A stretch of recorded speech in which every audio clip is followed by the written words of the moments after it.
um coração e uma mente. Enquanto eu estava com eles, eu os guardei na busca da vida que deste por meu intermédio. Eu me posicionei como um vigia noturno, e nenhum deles se perdeu, exceto o rebelde que se inclinou à destruição, a exceção que confirma a regra das Escrituras. Agora volto para ti. Digo estas coisas para que o mundo ouça, para que meu povo possa experimentar minha alegria completa neles. Eu dei a eles tua palavra. O mundo mau os odiou por causa disso, porque eles não adotaram o estilo de vida do mundo.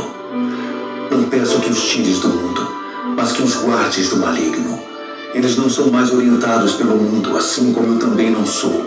Faze-os santos, consagrados, com tua verdade. Tua palavra é a verdade que consagra. Assim como me deste uma missão no mundo, eu dei a eles uma missão no mundo. Eu me consagro por causa deles, para que eles sejam consagrados à verdade em sua missão. Oro não apenas por eles, mas também por todos os que crerão em mim, por causa deles e do testemunho deles a meu respeito. O alvo para todos eles é tornar-se um só coração e uma única mente, assim como tu, ó Pai, és em mim e eu em ti, para que possam ser um só coração e uma única mente conosco. Então, o mundo poderá crer que tu de fato me enviaste. A mesma glória que me deste eu dei a eles. Então, irmãos, outra coisa, tem uma passagem lá mesmo, só que tá no outro vídeo que eu gravei, do mesmo evangelho, tá? Que diz assim, eu enviei a eles, quem recebe a eles é o discípulo de Jesus, não só o discípulo lá, de hoje também, né? Quem recebe a ele, recebe a mim. Quem não recebe os meus discípulos, não recebe a mim. Entendeu? Porque eles falam de minha parte. Mas como você vai saber se o fulano fala da parte de Deus? Comparando com as escrituras. Ele fala o tempo todo, ó, eu sou a palavra, eu sou a palavra, eu sou a vida, eu sou o caminho, eu sou a porta. Entendeu? Você tem que comparar com a palavra, que é o próprio Jesus. Se a pessoa fala da parte de Deus, tem que comparar se ela é da parte de Deus mesmo. Se ela não está falando só de boca para enganar. Entendeu? Então é isso aí. E tem uma passagem também que ele acabou de falar aí, que ele nos prepara para o tempo do fim. Pode voltar aí esse vídeo depois, esse aqui mesmo, você volta depois e veja.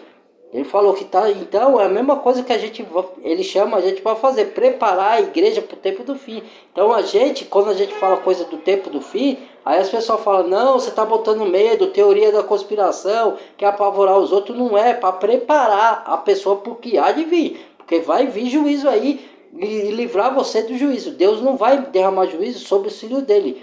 Agora, o que vai acontecer é que Deus vai permitir a perseguição do anticristo para a gente. Então a gente tem que estar preparado para não negar a Deus, mesmo que a gente seja perseguido e até mortos. Deus fala que a gente tem que dar a vida pelos irmãos, assim como ele deu a vida por nós. E dar a vida é no sentido aqui de você abrir mão das coisas que você tem vontade de fazer para servir os irmãos, pregar a palavra, que nem eu estou fazendo aqui. Eu não estou falando para me gloriar, tá, irmãos? Abrir mão da minha vontade para levar a orientação, ou para alimentar o faminto, ou para fazer qualquer obra de Deus que o Espírito Santo me guiar, ou guiar a vocês ou a outro, entendeu? E também no tempo do fim, porque aí sim, no tempo do fim, dar a vida aqui, dar a vida é deixar de fazer a sua vontade para ajudar outras pessoas. Mas lá no final dos tempos é dar a vida literal, ou seja, porque a gente vai ser perseguido, a gente vai ter que proteger um ao outro, entendeu? Que eu tô falando, se a gente estiver nesse tempo, tá? Que não está longe, está perto, hein? Pode ser que já comece a grande tribulação em 2024. Tá tudo apontando para o início da grande tribulação ser em 2024. Mas eu não posso afirmar, tá? É uma suspeita, é uma análise do que eu tô acompanhando por aí, tá bom? Então é nesse sentido, ele nos prepara e a gente prepara vocês. Nós que somos enviados por Cristo, entendeu? Mas aí como você vai saber? Comparando com a palavra. Pedindo a orientação do Espírito Santo, pedindo a sabedoria de Deus, para você saber se o que a gente fala, o que eu falo, o que o outro fala, está de acordo com a palavra. E aí você escolhe, se não tiver, joga fora, que aí é falso profeta. Ou se não for falso profeta, está enganado no que está falando. Eles estejam unidos como nós estamos, eu neles e eles em mim. Assim, eles amadurecerão nessa unidade e darão evidência ao mundo mal de que tu me enviaste e os amaste do mesmo modo que amaste a mim. Pai, é meu desejo que todos aqueles que me deste estejam comigo, bem onde eu estou, para que possam ver minha glória, o esplendor que me deste, tendo me amado muito antes que houvesse mundo. Pai justo, o mundo nunca te conheceu, mas eu te conheço, e esses discípulos sabem que me enviaste nesta missão. Eu revelei teu ser a eles, quem és e o que fazes.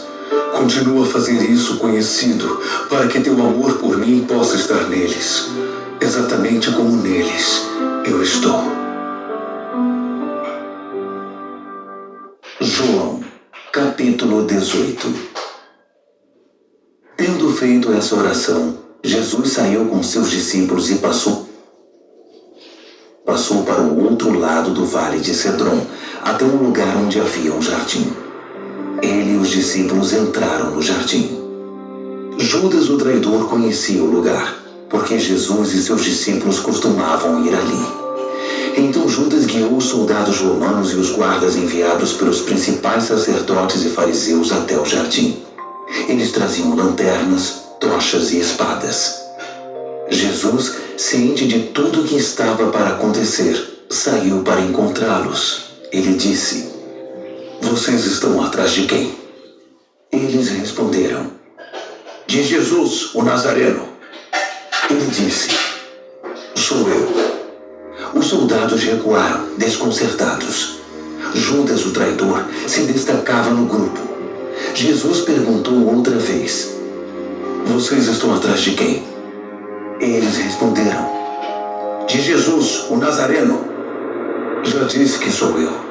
Então vocês estão atrás de mim. Deixem os outros irem. Isso confirmou as palavras de sua oração: Não perdi nenhum dos que me deste. Nesse momento, Simão Pedro, que trazia uma espada, sacou-a da bainha e feriu o servo do sacerdote principal, decepando sua orelha direita. Malco era o nome do servo. Mas Jesus ordenou a Pedro: Guarde a espada. Está pensando que não vou beber o cálice que o meu pai me deu? Então os soldados romanos, o comandante deles e os guardas dos judeus prenderam Jesus e o amarraram. Eles o levaram primeiro a Anás, sogro de Caifás. Esse Caifás era o sacerdote principal naquele ano. Foi Caifás quem lembrou os judeus de que seria melhor para eles se um homem morresse pelo povo. Simão Pedro e outro discípulo seguiram Jesus. Esse outro discípulo era conhecido do sacerdote principal, e ele foi com Jesus até o pátio da casa de Caifás. Pedro teve de ficar do lado de fora. Então o outro discípulo saiu, falou com a moça que cuidava da entrada e Pedro pôde entrar. A moça que cuidava da entrada perguntou a Pedro: Você não é um dos discípulos desse homem? Ele disse: Não sou. Então os servos e os guardas acenderam uma fogueira por causa do frio e estavam aconchegados a ela, aquecendo-se. Pedro juntou-se a eles, tentando se aquecer também. Enquanto isso, Anás interrogou Jesus a respeito dos seus discípulos e dos seus ensinos. Jesus respondeu: Falei abertamente em público. Sempre ensinei nas sinagogas e no templo onde todos os judeus se reúnem. Tudo foi dito em público. Não disse nada às escondidas. Então, por que sou tratado como conspirador? Pergunte aos que me ouviram. Eles sabem muito bem o que eu disse. Minhas palestras foram dadas às claras. Ao ouvir essa resposta, um dos guardas o esbofeteou, dizendo: Como ousa falar desse jeito com o sacerdote principal? Jesus reagiu: Se eu disse alguma coisa errada, prove. Mas se falei a verdade, por que a agressão? Então Anás o enviou, ainda amarrado, ao sacerdote principal Caifás. Enquanto isso, Simão Pedro continuava se aquecendo perto da fogueira. Foi quando alguns dos que estavam ali perguntaram: Você não é um dos discípulos dele? Ele o negou: Eu não. Um dos servos do sacerdote principal, parente do homem cuja orelha Pedro havia decepado, desconfiou. Eu não vi você no jardim com ele? Mais uma vez, Pedro negou. Em seguida, o galo cantou. Jesus foi levado da presença de Caifás para o palácio do governador romano. Era de manhã bem cedo. Eles mesmos não entraram no palácio, porque isso os impediria de participar da Páscoa. Então Pilatos foi até onde eles estavam e perguntou: Que acusação vocês apresentam contra este homem?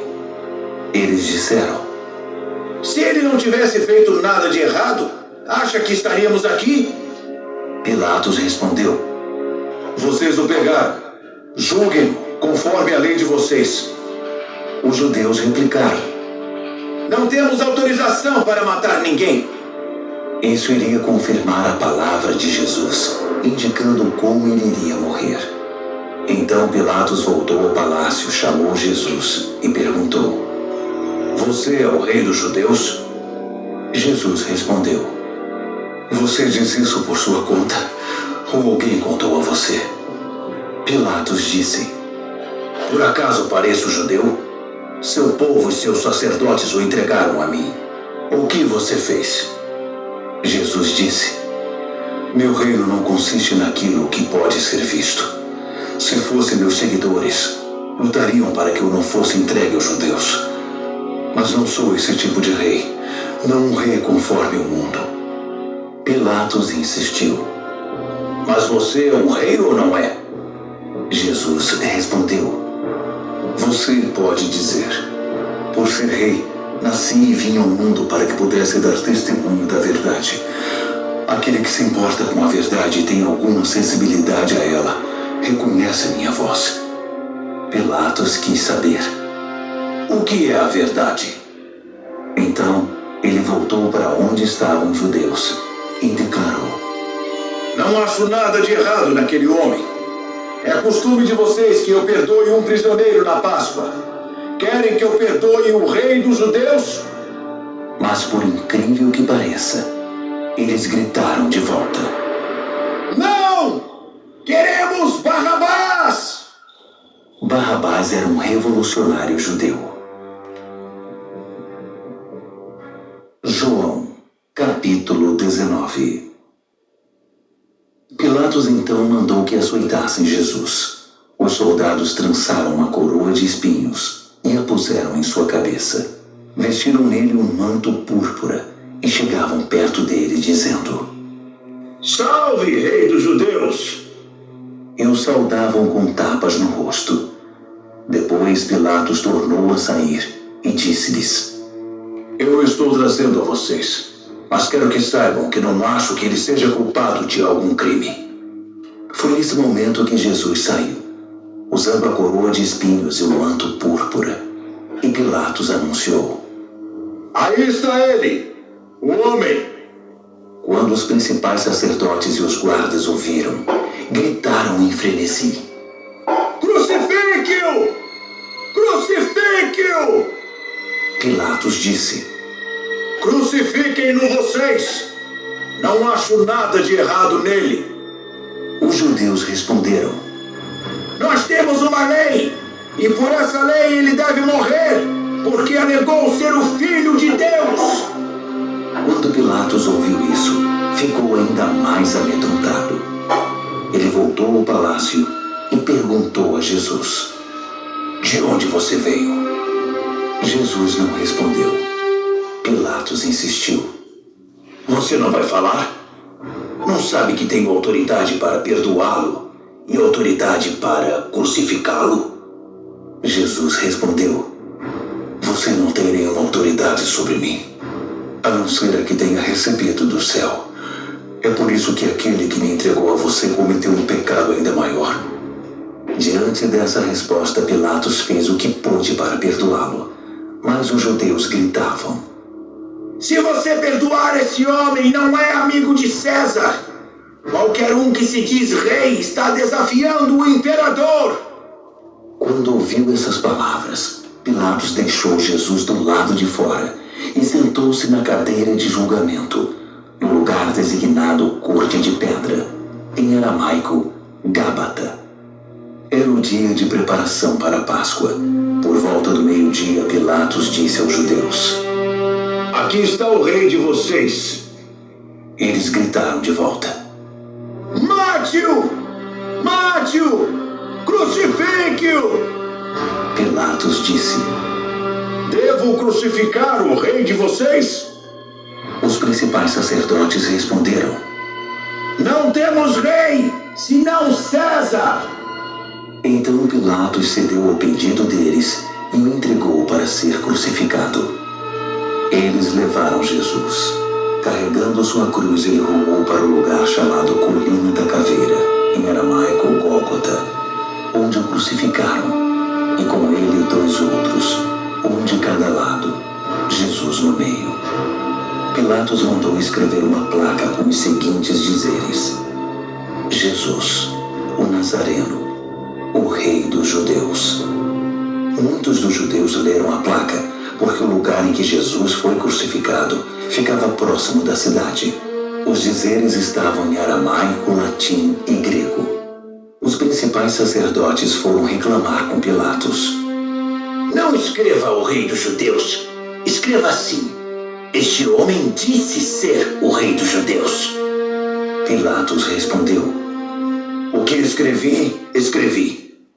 Quando o crucificaram, os soldados romanos tomaram as roupas dele e as dividiram em 4 partes, uma para cada soldado. Mas o manto era sem costura, uma única peça de tecido. E eles disseram: Não vamos rasgá-lo. Vamos fazer um sorteio para ver quem fica com ele. Isso confirmou as escrituras que dizem: Eles dividiram minhas roupas entre si e fizeram um sorteio pela minha capa. Os soldados validaram as escrituras.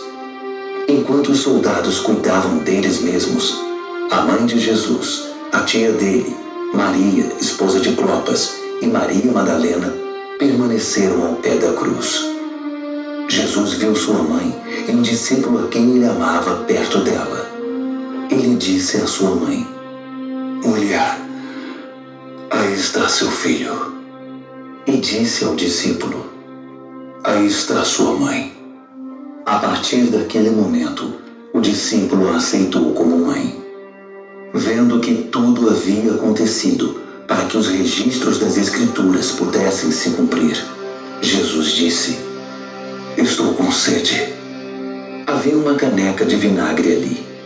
Alguém mergulhou uma esponja no vinagre, espetou-o numa lança e a levantou até sua boca. Depois de provar o vinagre, Jesus disse: Está feito. Encerrado. E curvando a cabeça, entregou o espírito. Era o dia de preparação para o sábado. Por isso nenhum corpo podia permanecer na cruz no sábado, um dia especialmente sagrado naquele ano. Os judeus pediram a Pilatos que as pernas dos condenados fossem quebradas para apressar a morte deles, a fim de que os corpos pudessem ser retirados. Então os soldados quebraram as pernas do primeiro homem crucificado com Jesus e depois do outro. Quando se aproximaram de Jesus, viram que ele já estava morto, por isso não quebraram suas pernas. Um dos soldados cortou o lado de Jesus com sua lança, e do ferimento jorraram sangue e água. Uma testemunha ocular dessas coisas apresentou um relatório preciso. Ele mesmo viu e está contando a verdade para que vocês também possam crer. Isso também confirmava as Escrituras. Nenhum osso do seu corpo foi quebrado. Esta outra passagem também: eles olharão aquele a quem traspassaram. Depois de tudo isso, José de Arimateia, um discípulo de Jesus, mas às ocultas, porque tinha medo dos judeus, pediu a Pilatos o corpo de Jesus. Pilatos deu permissão e José levou o corpo. Nicodemos, que tinha ido conversar com Jesus de noite, apareceu agora em plena luz do dia, carregando uma mistura de mirra e aloés que pesava cerca de 35 quilos. Eles pegaram o corpo de Jesus e, de acordo com a tradição judaica de sepultamento, envolveram-no em linho com as especiarias. Havia um jardim perto do lugar onde ele havia sido crucificado, e no jardim um sepulcro novo, no qual ninguém havia sido ainda sepultado. Então, por ser a preparação para o sábado e por estar o sepulcro pronto, deixaram o corpo de Jesus ali.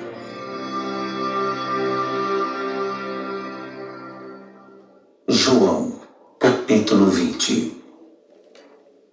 Cedo de manhã, no primeiro dia da semana, enquanto ainda estava escuro, Maria Madalena foi ao sepulcro e viu que a pedra havia sido removida da entrada. Ela correu na hora até onde estavam Simão Pedro. Então, irmãos, que acontece? Teve uma passagem lá atrás que eu esqueci de citar também, que é assim, você viu que o povo pediu, crucifica-o, crucifica-o. E o mesmo povo que pediu isso, induzido pelos líderes, sacerdotes, fariseus, religiosos, são o mesmo povo que Jesus curou, alguns deles, não todos, tá? Mas alguns que Jesus curou e que Jesus alimentou na multiplicação do peixe e dos pães. E Jesus lá falou, tem uma passagem que falou lá, em um dos vídeos tá lá, se vocês quiserem depois verificar, que Jesus falou assim: vocês me seguem por causa da multiplicação dos pães e porque alimentei vocês e porque eu curei vocês. Aí Jesus começou a dar ensinamento sobre o final dos tempos, o inferno, tudo. Aí todo mundo se afastou, preparando a pessoa para ela ter salvação, para ela não ir para a condenação. Aí ninguém quis ouvir. E as parábolas que Jesus explicava, ninguém se interessou em saber o significado das parábolas. Só os discípulos, os 12 dele, falou: querem te retirar vós também? Jesus perguntou: para onde iremos? Só tu que tem a palavra de vida eterna, mestre. Aí eles perguntavam o que significava a parábola, porque eles tinham interesse. Então aquele que é de Deus tem interesse em desvendar as coisas de Deus para botar em prática. Aquele que não tem interesse em saber das coisas de Deus, entendeu? Porque ele só fala de Deus de boca para fora, entendeu? Mas isso é mais uma prova porque a pessoa não crê verdadeiramente, porque ela não está interessada em obedecer nada de Deus. Ela só quer os milagres e as bênçãos de Deus, mas não quer obedecer, entendeu? Aí dá pra ver, né? Vamos lá, vou terminar que já tá no fim, tá? O outro discípulo, aquele que Jesus amava, quase sem fôlego, informou: tiraram o Senhor do sepulcro. Nós não sabemos onde o puseram. Pedro e o outro discípulo imediatamente correram ao sepulcro. O outro discípulo chegou primeiro, pois havia ultrapassado Pedro. Parando para olhar, viu lá dentro as peças de linho, mas não entrou. Simão Pedro chegou depois dele e entrou no sepulcro, observou as peças de linho deixadas ali e o lenço usado para cobrir a cabeça dele. Não junto com as peças de linho, mas separado delas, cuidadosamente dobrado.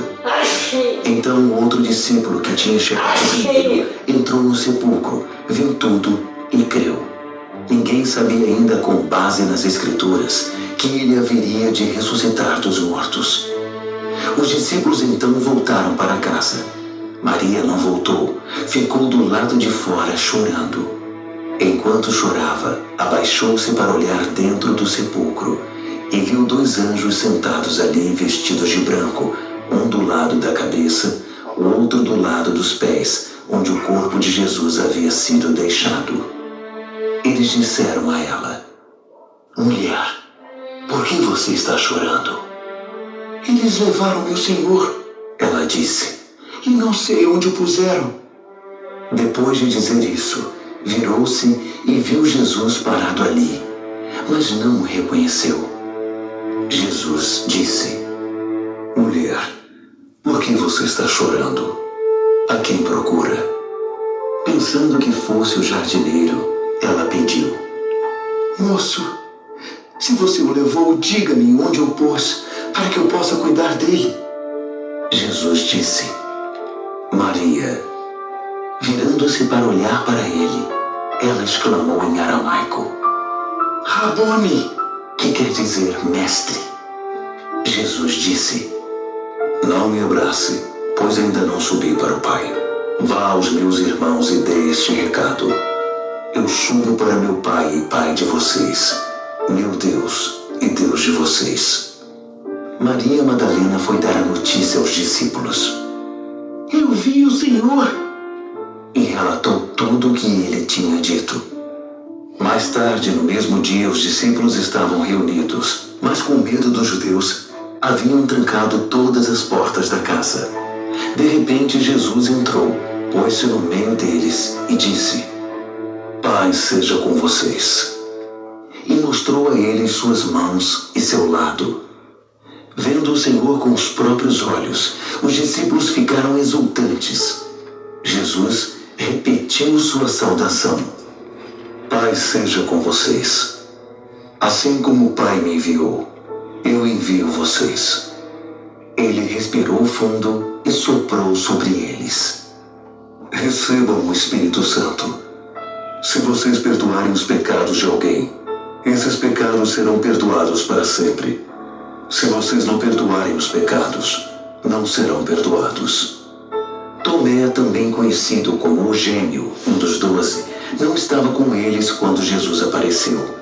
Os outros discípulos contaram a ele: Nós vimos o Senhor. Mas ele disse: A não ser que eu veja os buracos dos cravos em suas mãos, coloque o dedo neles e toque seu lado, não vou acreditar. Passados 8 dias, os discípulos estavam outra vez naquela sala. Dessa vez, Tomé estava presente. Jesus passou pelas portas fechadas, foi para o meio deles e disse: Paz seja com vocês. Ele voltou-se para Tomé e disse: Examine minhas mãos, toque meu lado. Não seja descrente, creia. Tomé disse: Meu Senhor, meu Deus! Jesus disse: Você crê porque viu com os próprios olhos. Bênçãos maiores ainda estão reservadas para os que creem sem ver. Jesus realizou outros sinais que revelavam Deus, muito mais dos que os que constam neste livro. Esses estão escritos para que vocês creiam que Jesus é o Messias, o Filho de Deus. E ao crer, tenham a vida real e eterna, como Ele pessoalmente a revelou. João, capítulo 21. Depois disso, Jesus apareceu outra vez aos discípulos, agora no mar de Tiberíades, o mar da Galileia.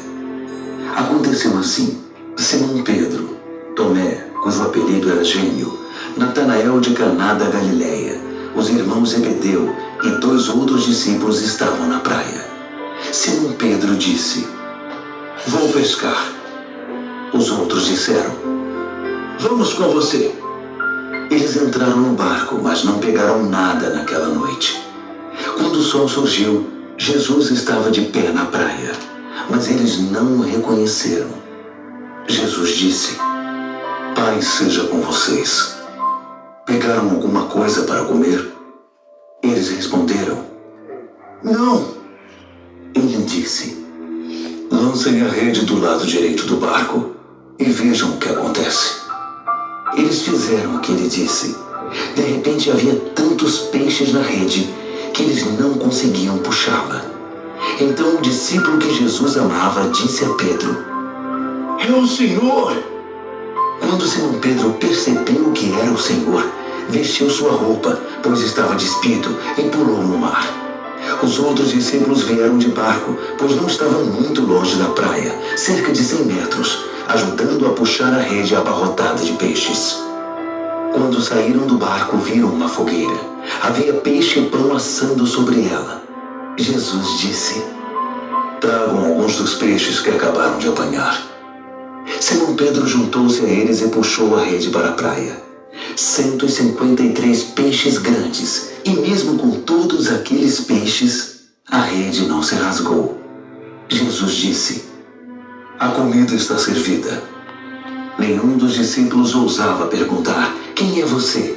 Eles sabiam que era o Senhor. Jesus então tomou o pão e o deu a eles. Fez o mesmo com os peixes.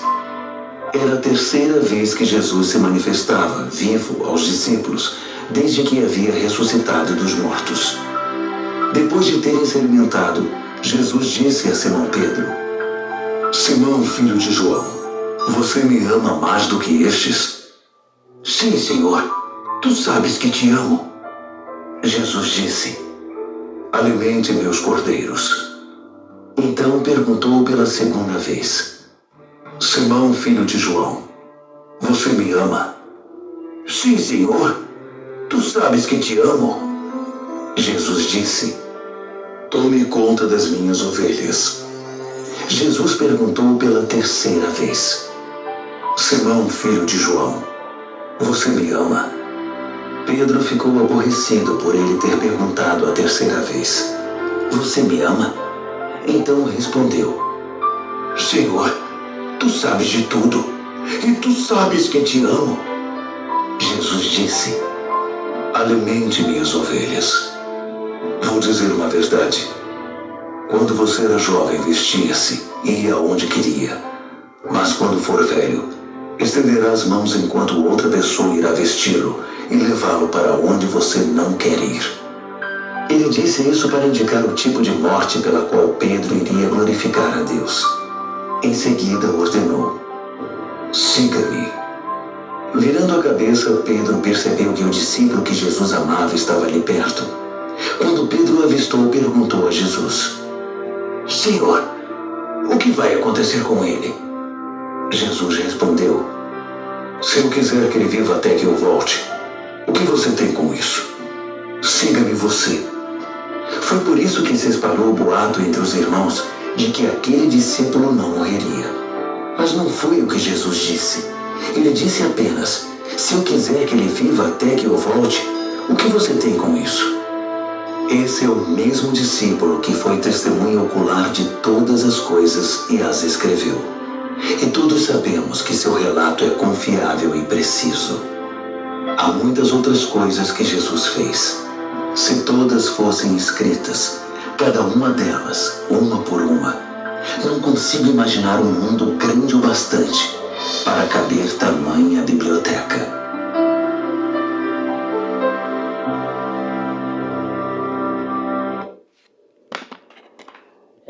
Irmãos. Então, aí Deus enviou Jesus e Jesus nos envia, entendeu? E você vê aí, ó, como que é as coisas, né? Isso aí foi uma comprovação das coisas que eu falo, tá? Para vocês é a Bíblia ali, tá? Só tá em áudio, só tá online, mas tá o que tá no livro. Pode procurar lá no livro de vocês, tá bom? Então foi esse aí o vídeo, que vocês compartilhem, deixa o like, toque o sininho de todas para receber as notificações dos próximos vídeos e se inscreva no canal quem não é inscrito, tá? E aí, ó, tá mais uma prova também para quem não crê do corpo glorificado. Lembra? Falou aí, ó. Ele se pôs entre os discípulos com a porta fechada. Aí ele falou assim: toque em mim, na minha ferida, para ver que sou eu mesmo. E pediu favo de mel e peixe. O espírito não come, irmãos. O espírito não come. Então ele comeu. E ele entrou lá dentro. Então ele era um corpo glorioso. Tanto era espiritual como físico. Entendeu? É tangível. Entendeu? Isso é o corpo glorioso. E é isso que a gente vai se tornar e vai ser igual a esse corpo aí. Vai fazer coisas que esse corpo nosso aqui não consegue fazer porque foi contaminado com o pecado, deteriorado. Entendeu? E ele morre. E o outro corpo não vai morrer. Quando a gente morrer, a gente vai ressuscitar e vai ter esse corpo. Entendeu? Não vai viver lá no céu o espírito para sempre. Entendeu? Então é o corpo glorioso. Entendeu? Ele falou: você agora crê porque viste, Tomé? Bem-aventurado aqueles que vê sem crer. Ele está falando já das outras ovelhas, da nós que iríamos crer sem ver. Entendeu? Depois dos discípulos. Entendeu? Aí, ó. Tá vendo? Olha aqui. Esse daí é o evangelho que eu mais adoro. É o evangelho de João. De todos os outros três. É o que eu mais gosto. Mas é isso aí, irmãos. Deus abençoe. Eu gosto de todos, né? Da palavra toda. Eu tô falando assim. Sempre tem um que é legal porque você sente a divindade de Deus, a presença de Deus na fala, entendeu? Nas outras também, lógico que tudo é palavra de Deus. Mas é uma coisa, assim, tem uma energia positiva, assim, sabe? Não sei explicar. Todas têm, toda a palavra de Deus. Eu gosto da Bíblia toda. Mas sempre tem uma coisa que tem uma revelação estrondosa, né? E isso daí foi muito esclarecedor. Agora, basta a pessoa aceitar ou não, aí é com vocês. Minha parte eu já estou fazendo. Falou? Então compartilhe, deixa o like, se inscreva no canal quem não é inscrito e badale o sininho de todos para receber as outras notificações, tá bom? Deus abençoe a todos. Esse foi... E eu vou fazer assim, ó. Agora, vou pegar cada... para facilitar para vocês, hein? Eu tô fazendo de tudo para mostrar a verdade para vocês abrir os olhos espirituais, sair do erro, sair da mentira e do engano, tá? Agora eu já tô fazendo minha parte. De toda maneira eu tô tentando gravar vídeo de toda maneira aqui para abrir os olhos. Agora se vocês quiserem rejeitar, não quiser ver o vídeo, não achar que não quer crer, então cada um quer crer da forma que vocês achar que tá certo, então vai em frente. Aí é vocês com Deus, não é comigo não. Falou? Deus abençoe e amo todos vocês. Até o próximo.